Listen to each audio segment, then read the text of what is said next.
Hey, what's up, guys? Tyson Robinson here, real estate broker. Wanted to just talk really quick about investing in properties in real estate and how to get started. I think one of the biggest problems people have is finding a way to get the money together to purchase your first real estate investment. Guys, there is definitely a way to do that. And I think what's most important when you get into investing in real estate is that you get started. And the way to do that when you don't have the funds, which, hey guys, that's most people, right? It's difficult to get together 25%, and depending on the purchase price, obviously that can be a lot of money. The types of properties I've been buying have been running around $250,000, and so we're talking somewhere around the $50,000 to $60,000 ballpark in many cases. Sometimes a bit less if depends on the market you're looking at. But the way you can do that is in today's market, real estate prices are at a high.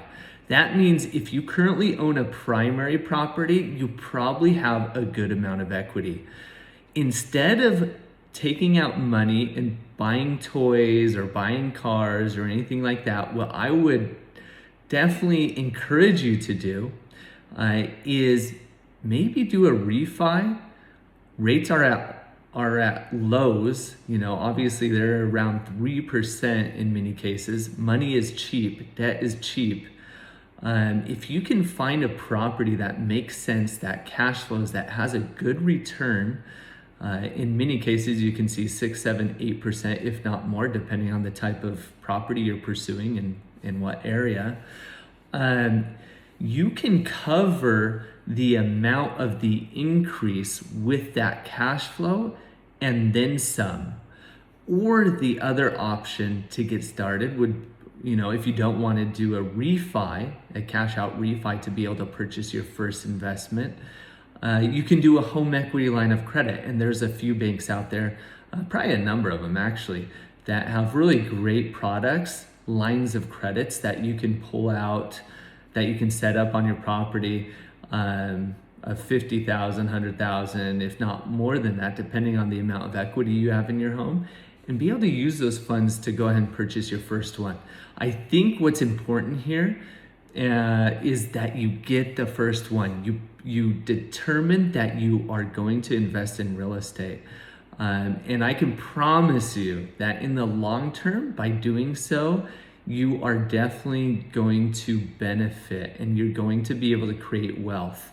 I think the majority of millionaires, I can't remember what the stat is, the majority of millionaires are made millionaires through real estate.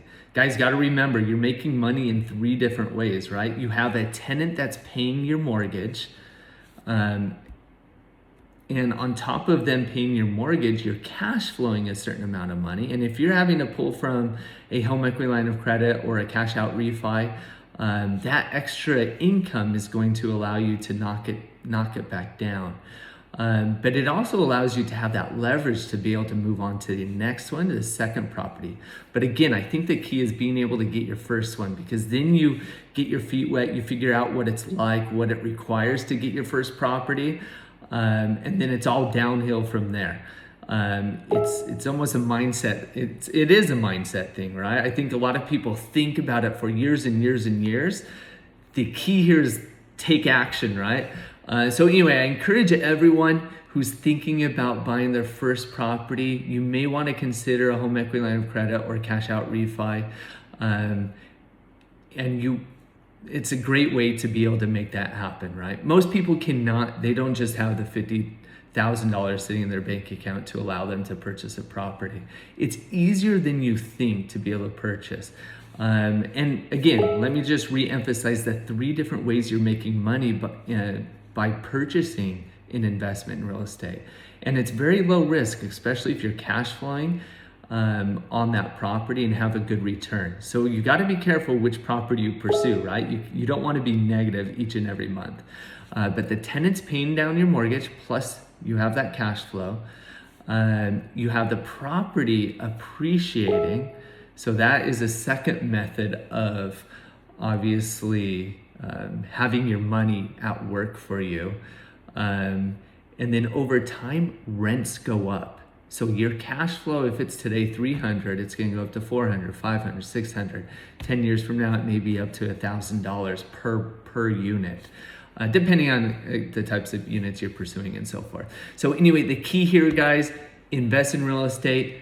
The way to be able to come up with the funds to do it, if you don't have the funds available or any way to accumulate or get those funds together, I recommend considering doing cash out refi or a home equity line of credit. Guys, reach out to me. I'd love to go over it, share the things that I'm doing to be able to purchase properties.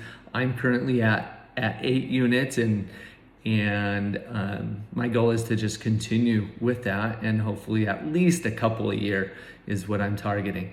But anyway, reach out to me. I'd love to help you. I think this is a great way to help others create wealth.